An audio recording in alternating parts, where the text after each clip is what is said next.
Kennst du das? Ein kurzer Satz, ein schiefer Blick, eine Nachricht ohne Emoji. Und schon rattert dein Kopf. War das jetzt gegen mich? Habe ich was falsch gemacht? Und plötzlich ist dein halber Tag futsch, weil du innerlich einen Prozess führst, für den es noch nicht mal einen echten Grund gibt. Mein Kopf macht das übrigens gern. Weltuntergangsmodus an, wegen einer WhatsApp ohne Smiley. Erstens. Warum wir alles so schnell persönlich nehmen. Bevor du denkst, du bist die Einzige. Nein, bist du nicht. Und an die Männer, ja, auch euch passiert das. Selbst wenn ihr so tut, als würde euch nichts jucken. Unser Gehirn ist einfach so gestrickt. Früher, in der Steinzeit, war es überlebenswichtig, auf jede kleinste Andeutung zu achten. Ein komischer Blick vom Stammesmitglied? Vielleicht droht Streit. Vielleicht wirst du ausgeschlossen. Und Ausschluss hieß damals Ende Gelände. Heute heißt es meistens, dein Kollege hat schlechte Laune, weil sein Kaffee kalt ist, aber dein Gehirn? Das feuert Alarm, als stünde ein Säbelzahntiger hinter dir. Und dann kommt noch was dazu. Alte Erfahrungen. Wenn du schon öfter das Gefühl hattest, übersehen, kritisiert oder nicht ernst genommen zu werden, speichert dein Kopf diese Beweise ab. Und jedes Mal, wenn jemand schräg guckt, ruft dein Gehirn, aha, schon wieder. So entsteht eine kleine Sammlung innerer Alarme. Und die springen schneller an, als dir lieb ist. Zweitens. Das Wörterbuch des Kopfkinos. Unser Kopf ist echt ein Meister im Übersetzen, nur leider meistens falsch. Hier ein paar Klassiker. Arbeit und Büro. Der Chef wirkt kühl. Kopf. Ich hab's vermasselt. Bestimmt ist er enttäuscht von mir. Realität. Er denkt gerade über die nächste Präsentation nach.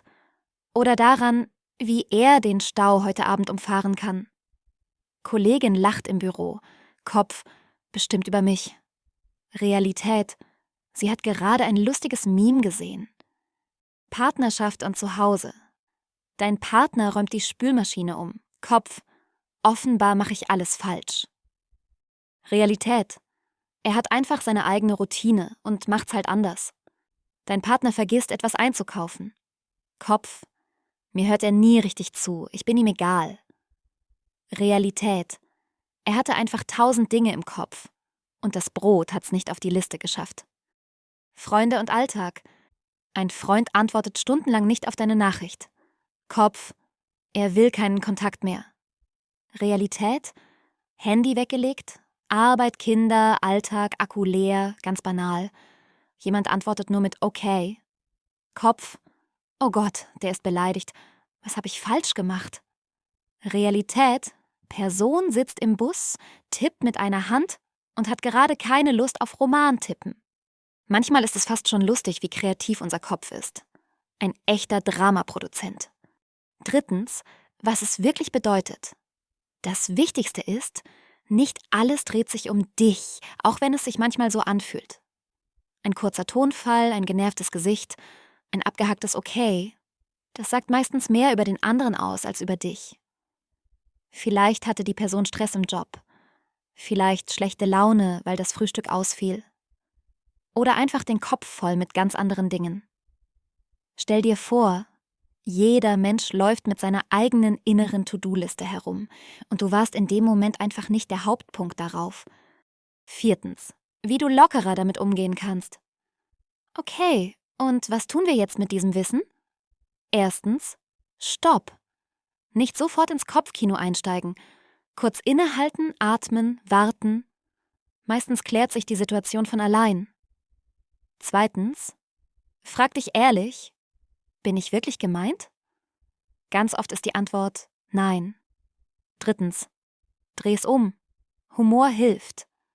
Vielleicht war er nicht sauer, vielleicht war er einfach nur hungrig. Und jeder, der mal hungry war, weiß, da ist keine Diskussion sicher. Viertens, Perspektive wechseln. Mach dir klar, jeder läuft mit seinem eigenen Chaos durch den Tag. Termine, Sorgen, To-Do-Listen. Und meistens bist du nicht der Hauptdarsteller in deren Film, sondern eine kleine Nebenrolle, die gerade gar nichts mit der Szene zu tun hat. Fazit: Alles persönlich nehmen ist wie Extragepäck, das du gar nicht tragen müsstest. Es macht den Tag schwerer, ohne dass es wirklich nötig wäre. Wenn du lernst, öfter mal zu fragen, bin ich überhaupt gemeint? Dann wird das Leben leichter. Weil nicht alles, was andere sagen oder tun, ist ein Kommentar zu dir. Und wenn doch jemand was gegen dich hat, glaub mir, der schreibt's nicht in eine WhatsApp ohne Emoji. Mehr zum Thema findest du in den Buchtipps unten in der Beschreibung. Und wenn dir das Video gefallen hat, Like dalassen und Kanal abonnieren nicht vergessen. Danke dir.